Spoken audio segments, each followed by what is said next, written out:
사도 바울이 기도를 해요. 가시가 내게서 떠나게 해달라고. 근데 하나님이 어떻게 응답하세요? 거절하세요. 그러니까 여러분, 예수님을 잘 믿는다는 것은 고난이여 내게 오라. 나는 고난이 좋아요. 하나님 고난을 더 주세요. 이런 게 예수님을 잘 믿는 게 아니에요. 바울도 이런 고난, 육체의 가시가 싫었어요. 힘들었다고요. 그래서 이거를 좀 나에게서 없애달라고 하나님께 부탁을 한 거예요. 이것이 내게서 떠나가게 하기 위하여 내가 3번 죽게 간구하였다. 3번. 바울이 누구예요? 죽은 사람도 일어나던 사람이에요. 기도하면. 근데 자기 자신을 위해서 그건 육체의 질병이었든지 어떤 다른 것이었든지 모르지만 3번을 기도를 하는데 하나님이 응답하지 않았어요. 아니, NO라고 응답을 하셨어요. 하나님이 NO 그렇게 얘기를 하시지만 설명을 주세요. 아주 짧은 설명인데 이 본문이 바로 고린도후서 전체의 절정이에요. 어떤 설명인지 보십시오. 12장 8절과 9절을 보면 이것이 내게서 떠나가게 하기 위하여 내가 3번 죽게 간구하였더니 나에게 이르시기를, 하나님의 설명, 내 은혜가 내게 족하도다. 이는 내 능력이 약한 데서 온전하여 짐이라. 이게 하나님의 설명이에요. 바울아, 너 가시가 지금 있어서 힘들지. 근데 또 가시가 없으면은 하나님의 은혜가 너무 충분하고 족하구나 라고 말하고 싶지. 근데 가시가 지금 있을 때 이게 내 은혜가 너에게 충분한 거야. 그런 상태인 거야 라고 말씀하세요. 그리고 또 말씀하시죠. 내 능력이 너의 약한 그때에 강하게 나타나는 거야 라고 말씀하세요. 바울의 반응이죠. 바울이 그 설명을 알아들었어요. 못 알아들은 게 아니고 알아들었어요. 하나님의 설명을. 그리고 기뻐해요. 가시 때문에 힘들었는데 기뻐해요. 나의 여러 약한 것들에 대하여 자랑하리니. 이제는 기뻐할 뿐 아니라 자랑해요. 뭐를? 약한 걸. 여러분, 복음이 이런 일을 하는 거예요. 이게 복음의 역설이에요. 복음은 내가 복음 때문에 부자 됐어요. 복음 때문에 건강해졌어요. 복음 때문에 문제가 해결됐어요. 복음 때문에 성공했어요. 이런 이야기는 그럴 수 있어요, 여러분. 그럴 수 있어요. 부인하는 게 아니에요. 그러나 그것보다 비교할 수 없이 큰 거예요, 복음은. 이 세상에서 그런 방식으로 증명되는 것만이 아니에요. 우리의 논리와 생각의 한계 속에서만 증명되는 게 복음의 능력이 아니에요. 어마어마하게 큰 거예요. 심지어 바울이 내 약한 것을 자랑하고 어떻게 기뻐할 수 있어요? 기뻐한다고 말하게 할 만큼 복음은 강한 거예요. 왜? 그리스도의 능력이 내게 머물게 하려 함이라. 자, 이거를 좀 더 세부적으로 살펴보죠. 사도 바울이 약함을 자랑하고 있죠. 기뻐한다고 말하죠. 약함을 기뻐한다. 이유가 있어요. 목적이 있어요. 약함을 기뻐하는 목적은 전부 뭐에 걸리나 하면 그리스도를 위하여. 그러므로 내가 그리스도를 위하여 약한 것들과 능욕과 궁핍과 박해와 공고를 기뻐한다. 아까 제가 그랬죠. 기독교 예수님을 잘 믿는다는 것은 나는 고난이 좋아요. 고난을 더 주세요. 이런 거가 아니에요. 왜 기뻐한다는 거예요? 그 자체가 아니라 그리스도를 위하여. 이게 그리스도를 위하여 의미가 있다는 거예요. 그리스도를 드러낸다는 거예요. 어떤 방식으로? 이는 내가 약한 그때의 강함이니라. 나 잘난 거 가지고 예수 믿으라고 말하는 게 아니라 내가 이렇게 약한데 이 약한 내 인생 가운데 역사하시는 하나님의 전능하신 능력이 드러나는 거예요. 아니, 어떻게 저런 별 볼 일 없는 사람이 하나님의 복음의 그 무한한 은혜와 능력을 증거하는 그릇이 되었을까? 이게 바울이 처음부터 나는 그리스도의 포로야, 나는 질그릇이야, 깨어질 뿐이야, 이렇게 얘기했던 같은 맥락으로 지금 결론을 맺고 있는 거란 말이에요. 그리스도의 능력이 내게 머물게 하기 위해서, 그리스도를 위하여 내가 기뻐한다고 그랬어요. 근데 그리스도의 능력이 내게 머물게 하기 위해서, 그러므로 도리어 크게 기뻐함으로 나의 여러 약한 것들에 대하여 자랑하리니 이는 그리스도의 능력이 내게 머물게 하려 함이라. 이제 바울은 자기를 믿지 않아요. 내가 이제 이만큼 공부 많이 했고 이만큼 내가 체력도 좋고 이만큼 하니까 내가 120세까지 살면서 복음을 전할 거야. 무슨 일이 있어도 나는 할 수 있어. 이러지 않아요. 자기가 얼마나 질그릇처럼 깨어지고 부서지고 약한 존재인지 알아요. 바울 사도는 내 약함이 하나님이 나를 쓰시지 않는 조건이 되거나 내가 하나님의 종으로서 핸디캡이 되거나가 아니라 오히려 내가 하나님의 사람인 것을 증명할 뿐만 아니라 내가 하나님의 은혜와 그리스도의 능력이 내 안에 풍성하게 드러나게 하는 조건이라고 바울은 얘기를 하는 거예요. 나는 내 능력 가지고 얘기하지 않고 그리스도의 능력을 가지고, 여기 머문다는 말도 성막을 치고 장막을 치고 머문다, 하나님의 그리스도의 임재를 보여주는 성막과 관계된 단어죠. 내 약함이고 강함이다. 바로 그거예요. 내가 약한 그때의 강함이라. 그리스도인은, 복음을 믿는 그리스도인은 이걸 경험하고 사는 사람이에요. 약함이 강함이에요. 내 강함으로 행세하지 않는 거예요. 내 약함으로 그리스도의 능력과 하나님의 강함을 경험하는 것입니다. 그래서 사도됨의 표는 내가 얼마나 성공했는지 알아요가 아니에요. 내가 얼마나 고생 안 하고 사는지 알아요? 이게 아니에요. 모든 참음. 이게 사도의 진정한 표식이에요. 그래서 12장 11절부터 13절 이 중간에 보면 내가 아무것도 아니나 지극히 크다는 사도들보다 조금도 부족하지 아니하니라. 사도의 표가 된 것은 내가 너희 가운데서 모든 참음과, 제일 먼저 쓰는 말이 뭐예요? 모든 참음과. 사도의 표. 내가 참된 사도입니다. 사도의 표지가 뭔지 아세요? 참음. 지금까지의 모든 것들을, 궁핍과 능욕과 약함과 모든 것들을 참. 그리고 그 다음에 말하죠. 표적기사 능력 행한 것이라.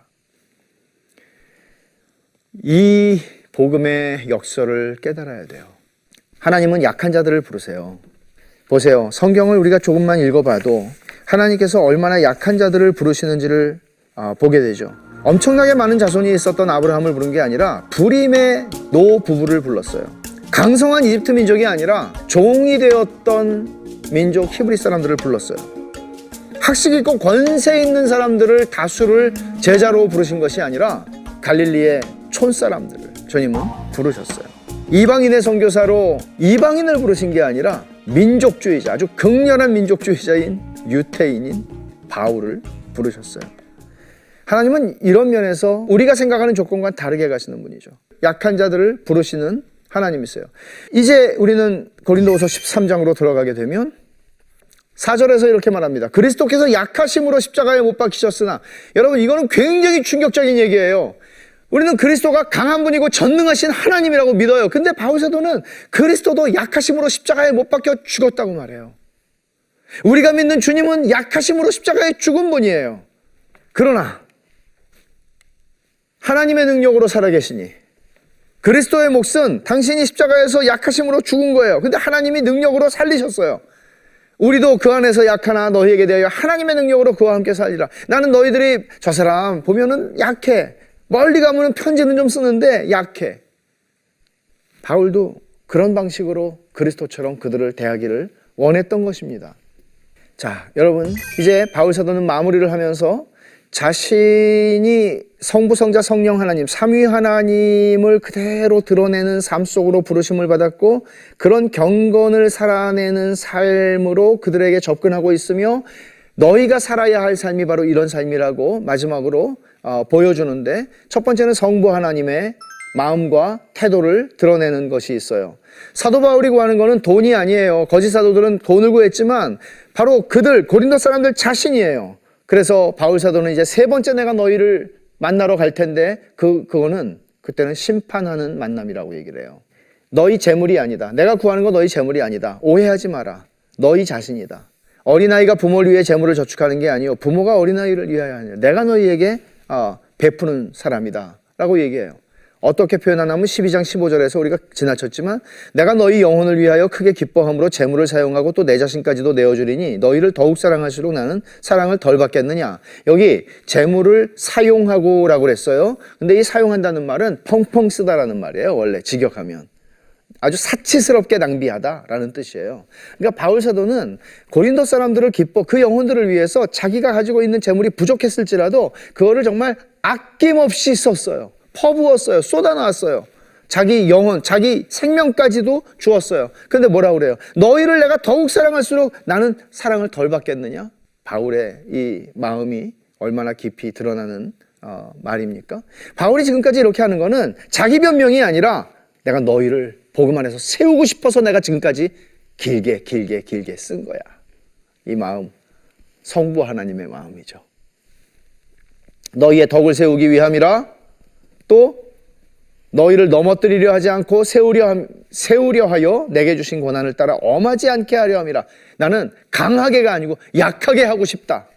고린도후서 13장 10절 말씀에 그렇게 쓰고 있어요. 그러니까 너희를 세우고 싶은 마음밖에 없어. 한 사람이라도 더 돌아오게 하고 싶은 마음밖에 없어. 성자 하나님께서 재림하시는 심판의 시간이 와요. 그것을 바울 사도는 내가 바라는 것은 심판이 아니라 그날에 너희가 구원받는 거야. 12장 20절 21절인데 내가 다시 갈 때에 세 번째 방문이죠. 내 하나님이 나를 너희 앞에서 낮추실까 두려워하고 또 내가 전에 죄를 지은 여러 사람의 그 행한 바 더러움과 음란함과 호색함을 회개하지 아니함 때문에 슬퍼할까 두려워하노라. 너희들을 내가 심판하게 될까 봐 두려워. 그 전에 회개하렴. 이런 얘기를 지금 바울 사도는 하고 있는 것입니다. 내가 바라는 건 심판이 아니야. 그래서 그리스도께서 사도 바울 안에서 말씀하시는 증거. 사람들이 그랬어요. 바울이요, 당신 안에서 주님이 말씀하신다는 증거가 있나요? 당신이 하는 말이 주님의 말씀이란 증거가 있나요? 바울 사도가 이렇게 대답합니다. 이는 그리스도께서 내 안에서 말씀하시는 증거를 너희가 구함이니, 그런 요구를 했단 말이에요. 그는 너희에게 대하여 약하지 않고 도리어 너희 안에서 강하시니라. 그리스도께서 약하심으로 십자가에 못 박히셨으나, 그러니까 나는 너희들에게 강하게 내가 굉장한 사람처럼 막 해가지고 봐, 내가 내 안에 그리스도가 말씀하시지, 그렇게 하는 게 아니고, 바울 사도는 내가 그리스도께서 약하심으로 십자가에 못 박히신 것처럼 나는 너희를 대하여 온유하고 약한 존재로 가고 싶다. 그렇게 너희들을, 그래서 기쁨으로 너희와 회개한 너희와 만나고 싶어. 이런 얘기를 끝까지 바울은 하고 있습니다. 이제 성령 하나님이 뭘 말씀하세요?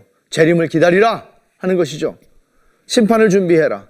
고린도 교회를 향해서 말해요. 너희는 믿음 안에 있는가 너희 자신을 시험하고 너희 자신을 확증하라. 너희 진짜 믿음이 있는지 확인해, 생각해, 돌아봐 라고 말하는 거예요. 예수 그리스도께서 너희 안에 계신 줄 너희가 스스로 알지 못하느냐? 그렇지 않다면 너희는 버린 자다. 심판에 준비되지 않은 것이죠. 회개하라는 얘기예요. 사도 바울의 입장에서는 고린도 교회가 온전하게 되기를 바랍니다. 그 세 번째 방문 이전에 주님의 재림 앞에서 성령님이 우리를 준비시키시면서 우리가 너희 교회가 온전하기를 원한다, 너희 성도가 온전하기를 원한다 하는 것처럼 우리가 약할 때 너희가 강한 것을 기뻐하고 이것을 위하여 구하니 너희가 온전하게 되는 것이라고 말합니다. 마지막 명령과 축복이 있어요. 5가지 명령이 있는데 13장 11절에 기뻐하라, 온전하게 되라, 위로를 받아라, 마음을 같이하라, 평안할지어다. 굉장히 의미 있는 이야기들이지만 이것들을 여러분 생각해 보십시오. 이게 바울이 고린도 교회를 향해서 바라던 바입니다. 기뻐하기를 원하고 온전하게 이제는 다 그 망가진 거 온전하게 되기를 원하고 위로받고 한 마음이 되고 상처가 다 치유되고 평안하기를 원합니다. 약속이 또 주어집니다. 그 약속은 사랑과 평강의 하나님이 너희와 함께 계시리라. 이렇게 형편없이 무너져버리고 망가져버리고 복음을 배척한 교회를 향하여 그들이 교회이기에 바울 사도는 그들의 망가진 것, 그들의 불신앙, 그들의 의심, 그들의 나쁜 본성을 치료할 수 있는 치료는 사랑과 평강의 하나님을 경험하는 거예요. 유명한 말씀이죠. 13장 13절. 주 예수 그리스도의 은혜와 하나님의 사랑과 성령의 교통하심이 너희 무리와 함께 있을지어다. 성삼위 하나님께서 그들과 함께 계시는 교회라는 것을, 그들을 축복하면서, 세상에 이거보다 더 놀라운 축복이 어디 있어요? 근데 그 축복의 말씀이 어디에 나온 거예요? 그렇게 말 안 듣고 그렇게 반대하고 그렇게 속썩이는 고린도 교회를 향해서 성삼위 하나님의 축복을 바울 사도는 전하는 것입니다. 오늘 삶에 적용할 점, 이거는 어떤 면에서는 고린도후서 전체의 적용점이라고 볼 수 있는데, 약함과 고난은 하나님의 은혜의 증거입니다. 약함과 고난은 핸디캡이 아닙니다. 약함과 고난은 하나님이 나하고 함께 하시지 않는 증거가 아니라 약함과 고난은 하나님의 은혜의 증거예요. 이 부분을 여러분들의 삶에서 복음의 능력으로 이걸 경험하게 될 때 진정한 열등감의 문제, 이런 많은 것들이 근본적으로 복음으로 치유되는 걸 경험하게 돼요. 이 자리로 가는 거예요. 그래야 사람을 사랑할 수 있어요. 두 번째, 그리스도인의 강함은 십자가의 약함 안에서 드러난다는 것을 아십시오. 그리스도인들이 강하다는 것은 십자가에 약하여 죽으신 예수님을 따라가는 거예요. 고린도후서의 전체 제목을 패자를 위한 복음이라고 그랬어요. 이런 많은 아픔들을 가지고 있는, 약함을 가지고 있는 사람이에요. 근데 복음은 그런 사람들을 위로하는 능력이에요. 왜냐하면 우리 주님이 약하심으로 십자가에 죽으셨거든요. 그리고 그를 살리신 분은 하나님이 전능하신 능력으로 그를 살리신 거예요. 그 약함 가운데 우리가 하나님의 은혜를 누리고 살아가는 가운데 이게 하나님의 선물이고 하나님의 은혜라는 걸 알고 은혜가 넘친다고 고백을 하며 살아가는 동안에 하나님께서 우리를 전능하신 능력으로 새롭게 하시는 그날을 우리는 또한 보게 될 것입니다. 여러분, 지금까지 고린도후서 14번의 강의 시청해 주셔서 감사합니다. 하나님께서 고린도후서를 통해서 주시는 복음의 위로와 은혜가 여러분의 삶 가운데 충만하기를 바랍니다. 감사합니다.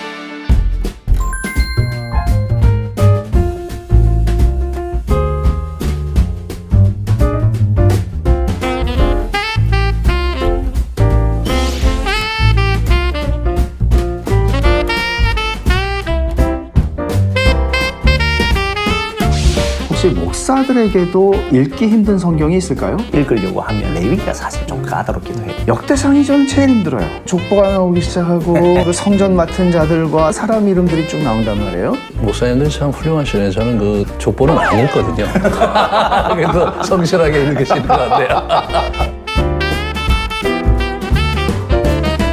성경 자체가 단순히 지혜를 얻는 것을 넘어서서 그분이 그 속에 임재하고 우리를 만나주신다는 거죠. 네. 그러니까 하나님이 내가 널 이렇게 사랑해, 나를 사랑하신다는 거 얘기하고 싶으신데 그렇게 못 봐요. 러브레터가 너무 힘들어. 비록 힘든 과정이 있지만 그 자리로 들어가서 러브레터를 러브레터로 읽을 수 있을 만큼 좀 수고를 감당했으면 좋겠다. 이런 말씀들을 성경이 아니고서 어디서 찾아요?